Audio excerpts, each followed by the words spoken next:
Dust of snow किसने लिखा है? रॉबर्ट फ्रॉस्ट ने। डस्ट ऑफ स्नो मतलब बर्फ के कण।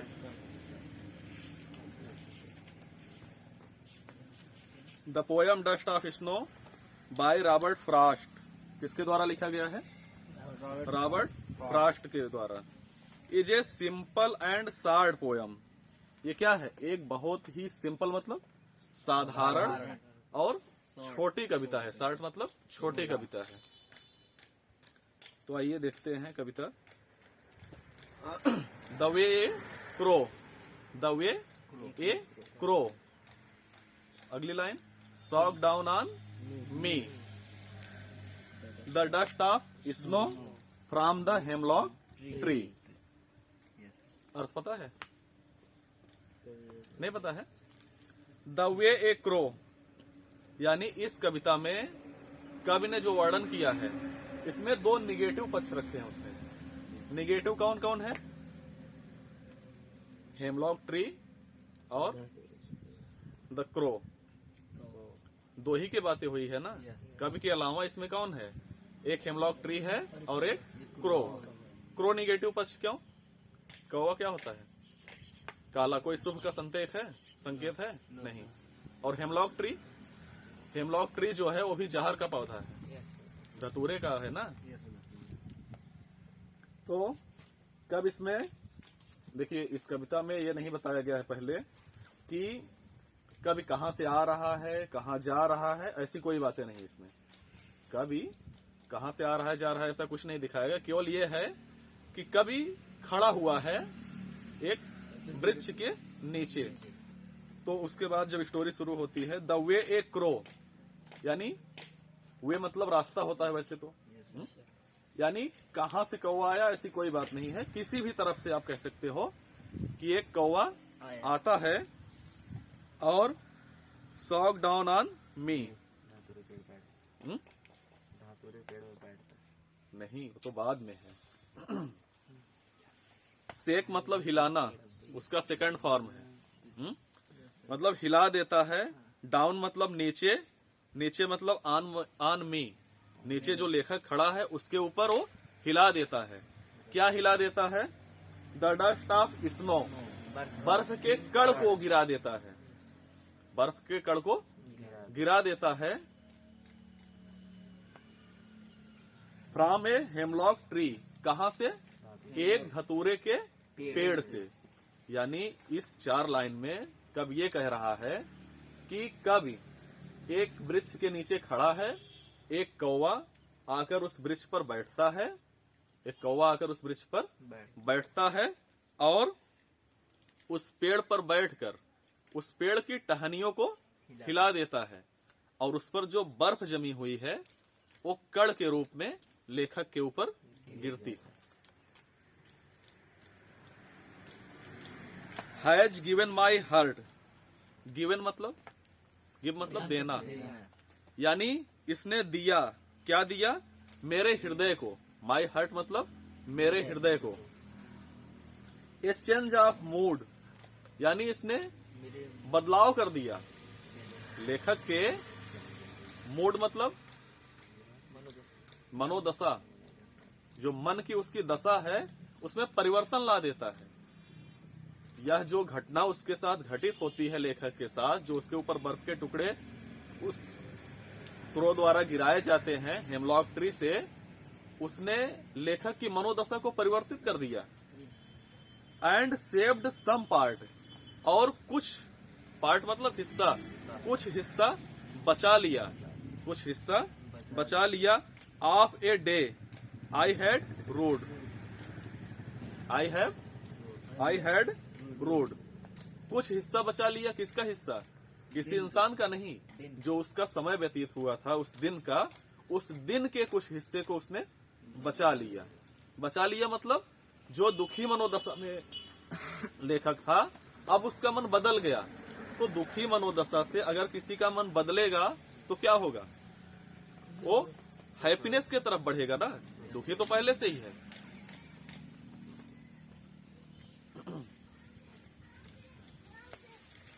जबकि यहाँ पे लिखा है रोड, रोड मतलब क्या होता है, दुखी रहा। इससे हमें क्या लगता है कि जो उसके दिन बचे थे उसमें वो दुखी रहा ना, ऐसा ही कविता से लगता है। लेकिन उसने क्या कहा कि saved some part of day, दिन के उस हिस्से को उसने बचा लिया जिसमें वो पहले से क्या था, हैड लगा है ना। हैड क्या है, पास्ट टेंस है। पास्ट मतलब बीते हुए समय की बात कर रहा है, बीते हुए समय की इसमें लेखक बात कर रहा है कि वो जो पहले दुखी था, वो जो पहले दुखी था अब नहीं है। कहने का जो भाव निकल रहा है कि वो पहले दुखी था लेकिन अब दुखी नहीं है। उसने अपने उस समय को बचा लिया, यानी उसका जो और दिन बचा था वो अब दुख में नहीं बीता। ठीक, जबकि कहानी को पढ़ने से यही पता चलता है कि वह दिन के शेष भाग में दुखी रहा, यानी वो दुख में रहा, जबकि ये रांग है। अगर आप ऐसे इस कविता के हिसाब से इसका अर्थ पढ़ोगे तो आपको जो क्वेश्चन आंसर आप लिखोगे रांग हो जाएगा, क्योंकि आप वहां पे सैड लिख दोगे। इस पे ध्यान दिए थे कि नहीं आप लोग? नहीं ध्यान दिए? ये चीज जो पिछले साल कक्षा 10 में वहां बच्चे पढ़े थे वो भी बताया कि सर आप गलत लिखा रहे हो। हमने कहा नहीं, हैड तो देखो पहले, उसमें हैड किसका प्रतीक है, पास्ट का प्रतीक है ना। तो यानी बातें वो पास्ट की हो रही है, फ्यूचर की नहीं, प्रेजेंट की नहीं। तो समझ में आया इस कविता का अर्थ? चलिए, इसमें जो क्वेश्चन आंसर पूछे, इसमें 60 क्वेश्चन आंसर ही पूछेंगे, लॉन्ग क्वेश्चन आंसर नहीं पूछता। लॉन्ग क्वेश्चन आंसर कविता में नहीं बनता, ऐसे कह सकते हो। Where was the poet standing? Where was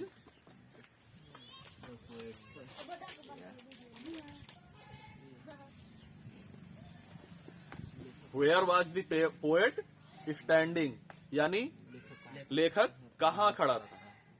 इसका आंसर क्या होगा, direct wrong. The poet was standing under the hemlock tree, क्योंकि वो पेड़ के नीचे, उसकी जो टहनियां उसके ऊपर है ना, उसके अंडर में खड़ा है वो। उसके अंडर में है ना, जहां तक टहनियां हैं वो उसके अंडर में है। क्यों? क्योंकि जब टहनियों से बर्फ के टुकड़े गिरते हैं लेखक के ऊपर जब बर्फ के टुकड़े गिरते हैं तो इससे क्या साबित होता है कि टहनियां लेखक के ऊपर थी, तभी तो गिरा, दूर होता तो नहीं गिरता। Who was sitting on the tree? पेड़ पर कौन बैठा था? Sitting on the tree, तो क्या हो जाएगा, The crow was sitting on the tree. Where does the particle of snow feel? यानी बर्फ के टुकड़े कहाँ गिरे, बर्फ के टुकड़े कहाँ गिरे, कब पर गिरे, तो क्या हो जाएगा, the particle of snow feel on the poet. On the poet होगा क्योंकि वो कब के ऊपर गिरता है। Under which tree was the poet standing, यानी अंडर मतलब नीचे, यानी कौन से पेड़ के नीचे लेखक खड़ा था।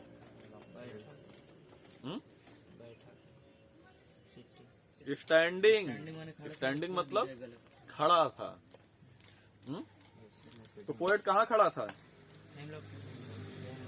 The poet was standing under the hemlock tree, यानी कब, धतूरे के पेड़ के नीचे खड़ा था। दूसरा है, has given my heart a change of mood and saved some part of a day I had rued. इसमें जो क्वेश्चन आंसर है, did the poet remain happy during the rest of the day, क्या लेखक बाकी के दिन में खुश रहा, यस और नो। यस, उसने अपने बाकी के दिन को बचा लिया था। आई हैड है ना, हैड मतलब बीता हुआ, उसका जो और पल बीता था वो दुखी में बीता था, तब वो दुखी था। अब वो दुखी नहीं है। Which particle did the crow shake down? कौवा ने किसके कड़ नीचे गिराए? The dust of snow. The dust of snow. By whom the poem Dust of Snow is composed by? कविता किसके द्वारा रचित है? The poem Dust of Snow is composed by Robert Frost.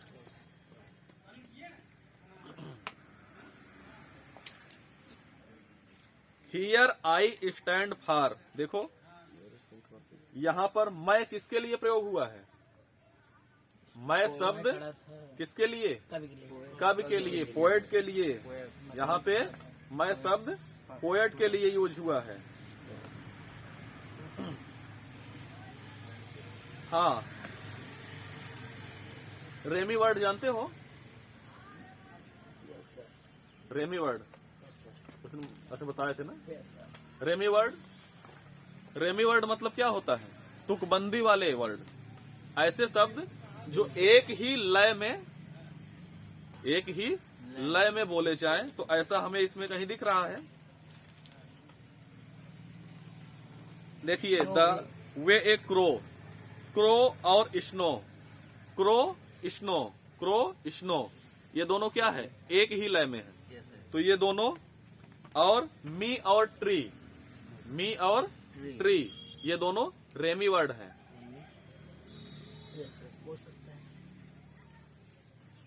Hurt और पार्ट, ये दोनों रेमी वर्ड हैं, तुकबंदी वाले word. Mood और रोड, यानी ऐसे वर्ड जो एक ही जैसे प्रतीत होते हों, वो रेमी वर्ड कहलाएंगे या तुकबंदी वाले शब्द कहलाएंगे।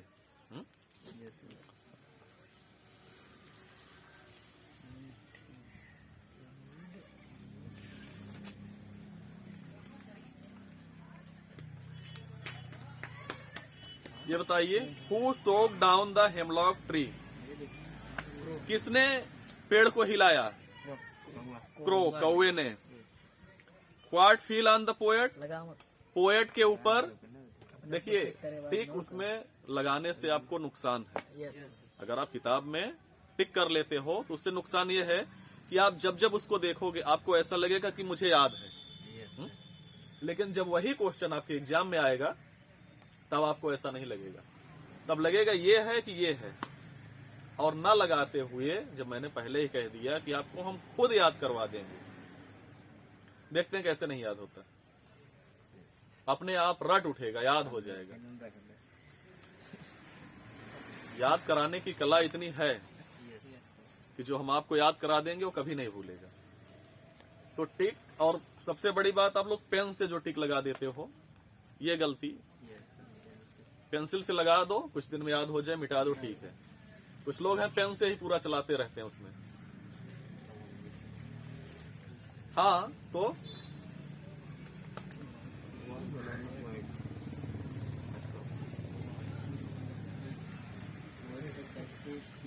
In what mood was the poet earlier? शुरुआत में कब की मनोदशा कैसी थी?